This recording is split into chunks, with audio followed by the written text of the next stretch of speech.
All India Trinamool Congress ने जिले में बढ़ती राजनीतिक हिंसा और कथित आतंक के खिलाफ जिला प्रशासन से हस्तक्षेप की मांग की है। मंगलवार को तृणमूल के जिला अध्यक्ष रविंद्रनाथ चट्टोपाध्याय के नेतृत्व में पूर्व विधायक और पार्टी नेताओं का एक प्रतिनिधि मंडल जिला शासक को मिला। तृणमूल नेताओं का आरोप है कि 2026 विधानसभा चुनाव में पार्टी की भारी हार के बाद विभिन्न इलाकों में बीजेपी समर्थकों द्वारा तृणमूल कार्यकर्ताओं पर दबाव और हमले बढ़ गए हैं। पार्टी का दावा है कि कई जगहों पर तृणमूल के पार्टी कार्यालयों पर कब्जा किया जा रहा है और कार्यकर्ताओं को घर छोड़ने के लिए मजबूर किया जा रहा है।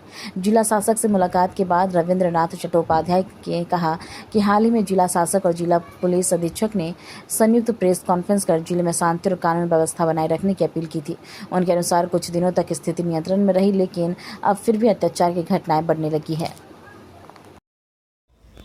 ডিএম ম্যাডাম এসপি সাহেব প্রেস কনফারেন্স করিয়ে একটা আবেদন করেছিলেন যাতে শান্তি বজায় থাকে, তাতে কিছুটা থেমেছিল, কিন্তু এখনও দেখা যাচ্ছে বিভিন্ন জায়গায় তৃণমূল কংগ্রেসের পার্টি অফিসগুলো বন্ধ করে দেওয়া হয়েছে। এখন তৃণমূল কংগ্রেসের অনেক কর্মী যারা ঘর ছাড়া এবং একটা অকাট অবস্থা চলছে। আজকেই কালনা টুয়ে একটা মনে হয় ওই হনুমান মন্দির না কি ছিল সেটাকে ভেঙেছে, ঠিক নেই, সেটাকে কেন্দ্র করে কালনা টুয়ে পার্টি অফিসটা ভাঙা হচ্ছে। আমরা সেটাই ডিএম ম্যাডামকে বললাম যে আমরা তো ভোটে হেরে গেছি, কিন্তু মানুষ হিসাবে তো পশ্চিমবঙ্গে বাস করার অধিকার সবারই আছে, রাজনৈতিক দল করারও অধিকার আছে। সেই অধিকারটা যাতে বজায় থাকে, সবাই যাতে ভালোভাবে বাঁচতে পারি তার ব্যবস্থা করা।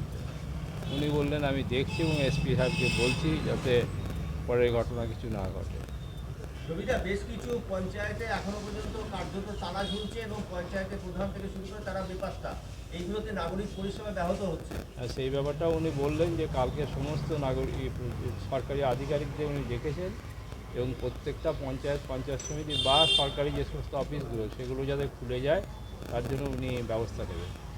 দাদা, এই যে তৃণমূলের ভরাডুবি 16-0 থেকে 14টা সেই তৃণমূলকে বিধানসভা নির্বাচনে হারাতে হলো, কি কারণে মনে করছেন?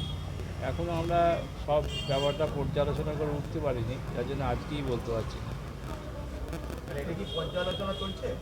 হ্যাঁ, নিঃসন্দেহে চলছে।